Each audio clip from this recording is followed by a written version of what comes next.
So hello guys, स्वागत है आप सभी का एक बार फिर से मेरे इस चैनल सुपर नॉट में।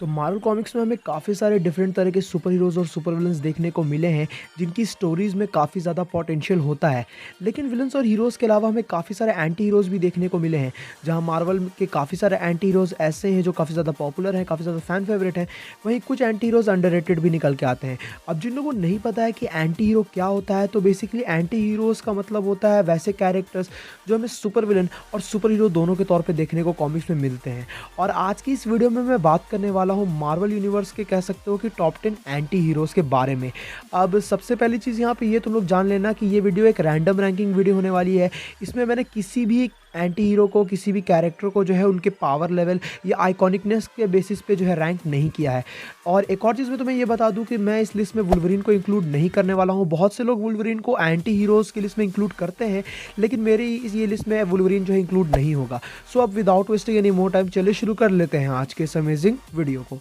Number 10,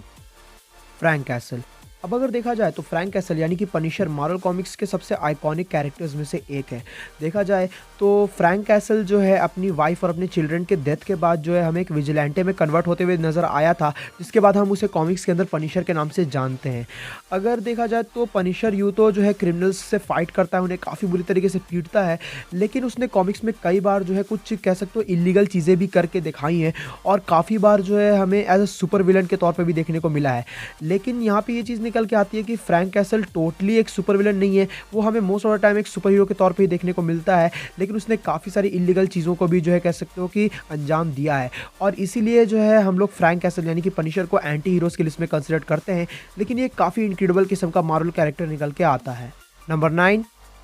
Morbius. तो अगर देखा जाए तो डॉक्टर माइकल मॉर्बियस जो है कॉमिक्स में हमें स्टार्टिंग में जो है एक साइंटिस्ट के तौर पे देखने को मिलते हैं, जो खुद के ऊपर एक एक्सपेरिमेंट करते हैं ताकि वो अपने ब्लड डिजीज़ को जो है ठीक कर पाएँ। लेकिन ये एक्सपेरिमेंट उल्टा साबित हो जाता है और बाद में क्या होता है तुम्हें ये चीज़ पता है। यानी कि डॉक्टर माइकल मॉर्बियस जो है हमें एक वैम्पायर में कन्वर्ट होते हुए नज़र आते हैं, और यही चीज़ जो है हमें upcoming live action movie Morbius में भी देखने को मिलेगी। अब देखा जाए तो मॉर्बियस जो है इसके बाद एक हमें सुपर विलन के तौर पर देखने को मिला है, जहाँ मॉर्बियस कॉमिक्स के अंदर स्पाइडरमैन का एक काफ़ी पॉपुलर विलन है, लेकिन साथ ही साथ काफ़ी ज़्यादा अंडररेटेड एंटी हीरो भी निकल के आता है, क्योंकि मॉर्बियस ने कई बार जो है कह सकते हो कि स्पाइडरमैन की हेल्प भी की है और दूसरे कैरेक्टर्स की भी जो है कह सकते हो कि हेल्प की है। और कई जगह पे मॉर्बियस जो है एक वैम्पायर होने के बावजूद भी हमें जो है कह सकते हो कि अच्छे काम करते हुए नज़र आया है। इसीलिए कह सकते हो कि मॉर्बियस एक एंटी हीरो है, ये चीज़ बहुत से लोगों को नहीं पता है, और इसी रीज़न की वजह से मैंने जो है मॉर्बियस को इस लिस्ट में इंक्लूड किया है। Number 8,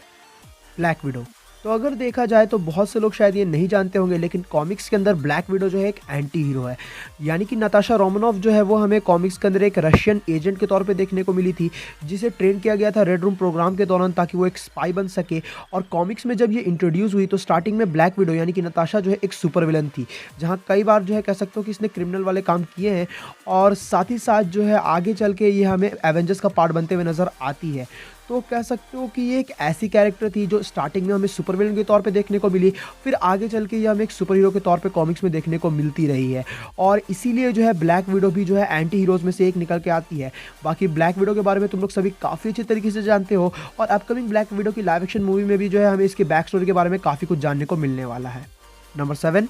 gambit. तो अगर देखा जाए तो गैम्बिट यानी कि रेमी जो है वो हमें एक म्यूटेंट के तौर पे देखने को मिला है, जहां उसके पेरेंट्स जो है बचपन में उसे अबैंडनेट कर देते हैं। ऑब्वियसली हर म्यूटेंट के साथ कुछ ना कुछ ट्रैजिक चीज़ें होती ही हैं, लेकिन गैम्बिट जो है अपनी पावर्स का स्टार्टिंग में काफ़ी गलत इस्तेमाल करता था, जहां वो असैसिनेशन और चोरे उच्चकों के साथ जो है अपनी ज़िंदगी बिताता था। लेकिन आगे चल के जो है कह सकते हो कि गैम्बिट को एक काफ़ी ज़्यादा इंपॉर्टेंट किस्म का कैरेक्टर बनाया गया, जहाँ वो आगे चल के एक्समैन को भी ज्वाइन करता है। अब देखा जाए तो गैम्बिट एक्चुअली में एक अंडररेटेड सुपर हीरो ही निकल के आता है, लेकिन स्टार्टिंग में कह सकते हो कि यह हमें एक विलन के तौर पे देखने को मिला था, और इसीलिए जो है गैम्बिट अपनी पावर्स एंड एबिलिटीज़ के साथ जो है काफ़ी ज़्यादा इनक्रेडिबल किस्म का एंटी हीरो निकल के आता है, जिसके बारे में बहुत से लोग नहीं जानते हैं। Number 6,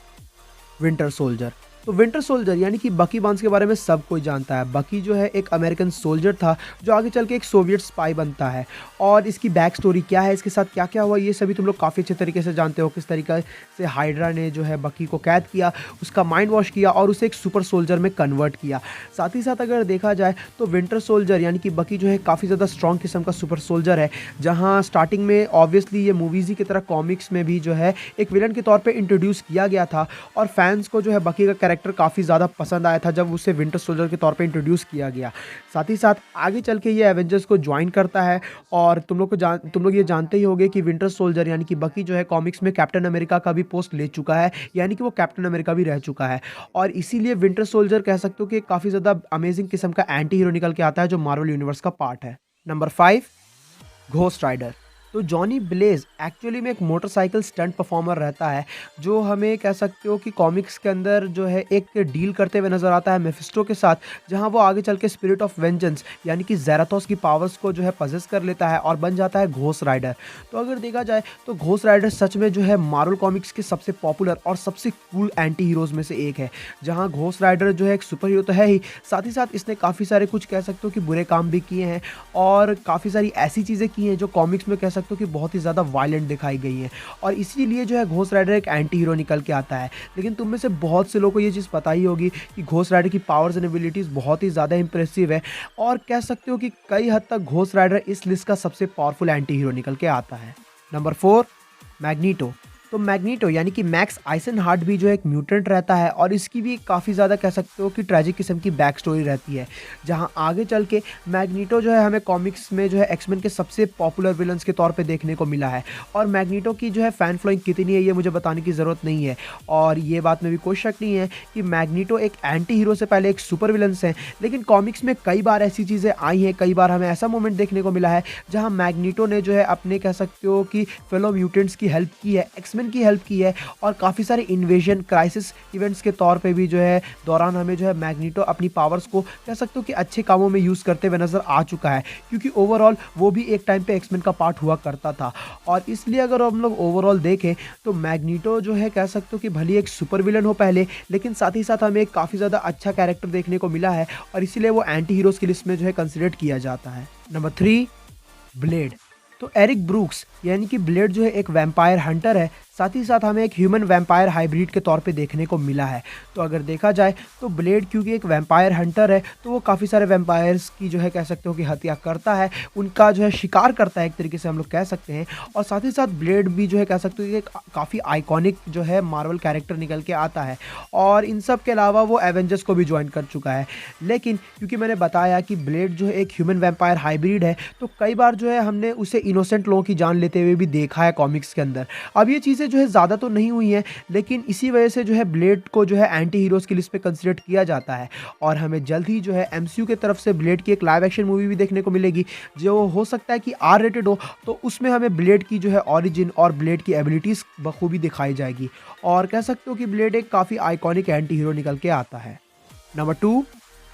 venom. तो अगर देखा जाए तो वेनम एक सिम्बायोट है, ये चीज़ हम लोग सभी जानते हैं। सिम्बायोट्स को हम लोग क्लाइंटार्स के नाम से भी जानते हैं, और तुम लोग ये जानते ही होंगे कि कोई भी सिम्बायोट हो तो उसे जो एक होस्ट की ज़रूरत होती ही है, और वेनम का मोस्ट ऑफ द टाइम हमें जो है एडी ब्रॉक होस्ट के तौर पे देखने को मिला है, जैसे कि हम लोगों ने लाइव एक्शन मूवीज़ के अंदर भी देखा है। लेकिन अगर देखा जाए तो वेनम जो है पहले तो एक सुपर विलन है, लेकिन साथ ही साथ हमें एंटी हीरो के तौर पर भी देखने को मिला है, जहाँ एनिमेटेड सीरीज़ और कॉमिक्स के अंदर कई बार उसने अच्छे काम भी किए हैं, कई बार जो है वो स्पाइडरमैन के खिलाफ रहा है, लेकिन साथ ही साथ कई बार उसने कॉमिक्स के अंदर और मैंने बताया ही एनिमेटेड सीरीज़ के अंदर भी जो है स्पाइडरमैन के साथ टीम अप भी किया है। और उस बेसिस से अगर देखा जाए तो वेनम जो है कह सकते हो कि कई हद तक सबसे पॉपुलर एंटी हीरो निकल के आता है, जहाँ इसकी फैन फॉलोइंग भी काफ़ी ज़्यादा है, और ये कैरेक्टर्स तुम सभी को कितना ज़्यादा पसंद है ये मैं जानता हूँ। बाकी अगर देखा जाए तो वेनम की एबिलिटीज़ उसे बहुत ही ज़्यादा कूल बना देती हैं। नंबर 1,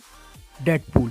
तो हमारा बड़बोला डेडपूल जो है ऑब्वियसली इस लिस्ट में जो है अपनी जगह बनाएगा ही। देखा जाए तो डेडपूल की ओरिजिन काफ़ी ज़्यादा कंफ्यूजिंग रही है, लेकिन एट द एंड वो भी एक म्यूटेंट है, और कह सकते हो कि म्यूटेंट की स्टोरीज तो ट्रैजिक रहती ही है। लेकिन अगर देखा जाए तो कॉमिक्स में डेडपूल को जो है स्टार्टिंग में जो है एक्समैन के विलन्स के तौर पर इंट्रोड्यूस किया गया था। अब क्योंकि तुम में से काफ़ी सारे लोग ये जानते होंगे कि डेथस्ट्रोक की जो है पैरोडी हमें डेडपूल देखने को मिला है, और इसीलिए डेथस्ट्रोक के तरह ही डेडपूल भी कॉमिक्स में स्टार्टिंग में एक विलन था, लेकिन फिर आगे चल के जो है कह सकते हो कि उसकी पॉपुलैरिटी को देखते हुए उसे एक सुपर हीरो में कन्वर्ट किया गया, जहाँ फिर वो हमें एक्स फोर्स, एवेंजर्स और एक्समैन के मेंबर के तौर पे भी देखने को मिला है। बट स्टिल डेडपूल जो है बुरे काम करने से बिल्कुल भी नहीं कतराता है और इसलिए वो कॉमिक्स में अभी भी एक एंटी हीरो है और हमने लाइव एक्शन मूवीज़ के अंदर भी उसे एक एंटी हीरो के तौर पे देखा है। सो गाइज ये थी वीडियो मार्वल कॉमिक्स के टॉप 10 एंटी हीरोज़ को लेके। अब ऐसे बहुत ही सारे एंटी हीरोज़ हैं जिन्हें मैंने इस लिस्ट में इंक्लूड नहीं किया है, तो अगर मैंने तुम्हारे किसी फेवरेट एंटी हीरो को इस लिस्ट में इंक्लूड नहीं किया था तो इसमें ऑफेंड होने वाली बात नहीं है। बाकी मैंने तुम लोग को पहले ही बता दिया था कि ये एक रैंडम रैंकिंग वीडियो थी। तो तुम्हें ये वीडियो कैसी लगी कमेंट सेक्शन में बताना। बाकी मैं डीसी के एंटी हीरोज़ के ऊपर भी एक न्यू वीडियो लाऊंगा और तुम्हें अगर ये वीडियो पसंद आई तो इस वीडियो को अपना थम्स अप देना, अपने दोस्तों के साथ शेयर करना। चैनल पर कहीं से भी नए आ गए हो तो चैनल को जरूर से सब्सक्राइब कर लेना। मैं मिलूंगा तुमसे ऐसे ही किसी नेक्स्ट वीडियो में। Till then bye, stay tuned, stay awesome.